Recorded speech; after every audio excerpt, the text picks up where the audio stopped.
8 വർഷമായി നമ്മുടെ പ്രിയങ്കരനായ മുഖ്യമന്ത്രി പിണറായി വിജയൻ ഈ സംസ്ഥാനം ഭരിക്കുന്നു. 8 വർഷം. 8 വർഷത്തിലിടക്ക് 13,50,000 സ്ത്രീകളെ ബലാത്സംഗം ചെയ്ത FIR ഇട്ടിരിക്കുന്നു ഈ സംസ്ഥാനത്ത്. 1,35,000 ആ സ്ത്രീകളെ പീഡനത്തിന് ഇരയാക്കിയതിന്റെ FIR കേരളത്തിൽ മുഖ്യമന്ത്രിയായി പിണറായി വിജയൻ ഇരിക്കുമ്പോൾ ഇവിടെ ഉണ്ടാക്കിയെടുക്കാൻ സാധിച്ചു എന്ന് പറയുന്നത് അദ്ദേഹത്തിന്റെ ഭരണത്തിന്റെ വലിയൊരു നേട്ടമാണ്. അത് പറയാതിരിക്കാൻ നിർവാഹമില്ല. ആ മുഖ്യമന്ത്രിയെ എങ്ങനെ അനുമോദിക്കണമെന്ന് എനിക്കറിയില്ല. ആ മുഖ്യമന്ത്രിക്ക് മനുഷ്യ ജീവിതത്തിന്റെ സ്പന്ദിക്കുന്ന ഹൃദയത്തുടിപ്പ് ഉൾക്കൊള്ളാൻ സാധിക്കാത്ത ഒരു ഭീകര ജീവിയാണ് എന്റെ നാട്ടുകാരൻ കേരളത്തിന്റെ മുഖ്യമന്ത്രി ശ്രീ പിണറായി വിജയൻ. ഇവിടെ എന്ത് ചെയ്തു 8 വർഷം കൊണ്ട് എന്നുള്ളത് നിങ്ങൾ പരിശോധിക്കണം. ഇവിടെ എന്താണ് നേട്ടമുണ്ടാക്കിയത്? എന്താണ് പുതിയ സംരംഭങ്ങൾ ഉണ്ടാക്കിയത്? എന്താണ് സാധാരണക്കാരന്റെ പ്രശ്നത്തിന്റെ കാതലായ അംശം? ഇവിടെ കൃഷിക്കാരന്റെ പ്രശ്നം എന്താ? തൊഴിലാളികളുടെ കഥ എന്താ? ഇവിടെ നമ്മുടെ സർക്കാർ ആഫീസുകളുടെ സ്ഥിതി എന്താ? ഈ രാജ്യത്ത് ക്രമസമാധാനം പാലിക്കാൻ ലക്ഷങ്ങൾ ശമ്പളം കൊടുക്കുന്ന കേരളത്തിലെ പോലീസ് സംവിധാനത്തിന്റെ സ്ഥിതി എന്താണ് എന്ന് എന്റെ പ്രിയപ്പെട്ടവർ ഒന്ന് പരിശോധിക്കണം, ഒന്ന് പഠിക്കണം. നമ്മൾ ഇവിടെ എവിടെയാണ് നിൽക്കുന്നത്? നമ്മളിപ്പോ ഇന്ന് രാവിലെയും ഇന്നലെയും ചാനലുകളിൽ വന്ന വാർത്തകൾ നിങ്ങൾ നോക്കി കാണുന്നുണ്ടാവും.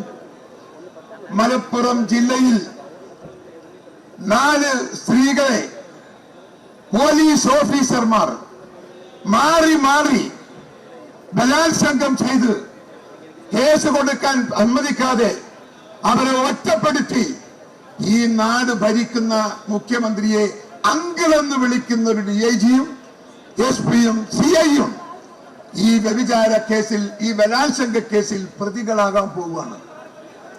ഞാൻ ചോദിക്കുന്നു, പണ്ടാരോ പറയാറുണ്ട്, ചക്കിക്കൊത്ത ശങ്കരൻ മുഖ്യമന്ത്രിക്കൊത്ത പോലീസുകാരെന്ന് പറയുന്നതായിരിക്കും യുക്തി. ഇവിടെ ഒരു നീതിന്യായവുമില്ല, നീതിയുമില്ല, നീതിബോധവുമില്ല. ഭരണരംഗത്തൊന്നും ഉണ്ടാക്കാൻ സാധിക്കാത്ത കഴിവുകെട്ട ഒരു മുഖ്യമന്ത്രി. അദ്ദേഹത്തിന് ഒരു ലക്ഷ്യമേ ഉള്ളൂ, ഞാൻ എന്റെ കുടുംബം, എന്റെ കുടുംബത്തിന്റെ സമ്പത്ത്, അതിനപ്പുറത്ത് ഒരു ലക്ഷ്യം അദ്ദേഹത്തിന് ഇല്ല. അദ്ദേഹത്തെ പൊന്നുപോലെ കൊണ്ട് നടക്കുന്ന പോലീസ് ഉദ്യോഗസ്ഥന്മാരുണ്ട്. ആ പോലീസ് ഉദ്യോഗസ്ഥന്മാരൊക്കെ അദ്ദേഹത്തിന്റെ ദൗർബല്യമാണ്. ആ ദൗർബല്യമുള്ളത് കൊണ്ട് തന്നെ അവരെ തെറ്റുകളെ തിരുത്താൻ സാധിക്കാത്ത, കഴിവില്ലാത്ത, നിവൃത്തിയില്ലാത്ത ഒരു മുഖ്യമന്ത്രിയായി 8 വർഷം ഈ സംസ്ഥാനം അവർ ഭരിക്കുന്നു. മുഖ്യമന്ത്രി പറയണം, ഇവിടെ ഇടതുപക്ഷ സർക്കാർ ഇതിനു മുമ്പ് വന്നിട്ടുണ്ട്. നമ്പൂതിരിപ്പാടിന്റെ ഭരണം ഉണ്ടായിട്ടുണ്ട്, നായനാരുടെ ഭരണം ഉണ്ടായിട്ടുണ്ട്, അച്യുതാനന്ദന്റെ നടപടി ഭരണം ഉണ്ടായിട്ടുണ്ട്.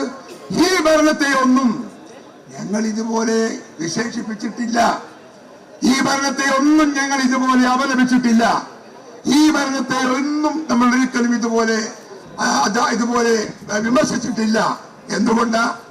അവർ സാധാരണ മനുഷ്യന്റെ വികാരങ്ങൾ ഉൾക്കൊള്ളുന്നവരാണ്.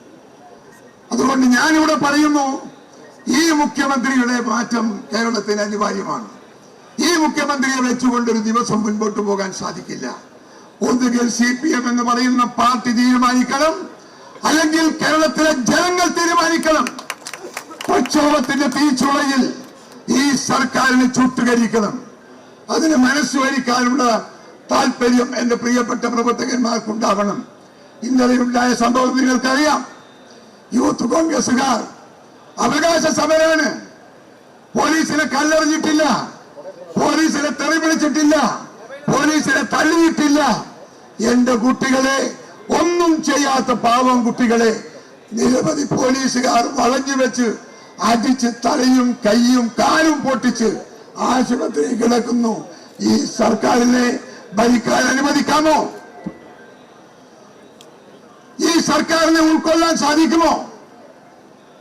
പോലീസുകാരുടെ തോന്നിയവാസം, ആ തോന്നിയവാസം തീർക്കാനും മാറ്റാനും പറ്റില്ലെങ്കിൽ രാജിവെച്ചു പോകണം പിണറായി.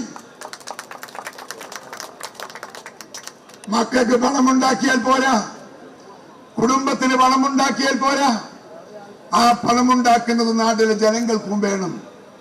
ജനങ്ങൾക്കും സമാധാനപരമായി ജീവിക്കാനുള്ള അവസരം ഉണ്ടാക്കണം. അതാണ് ഒരു ഭരണാധികാരി.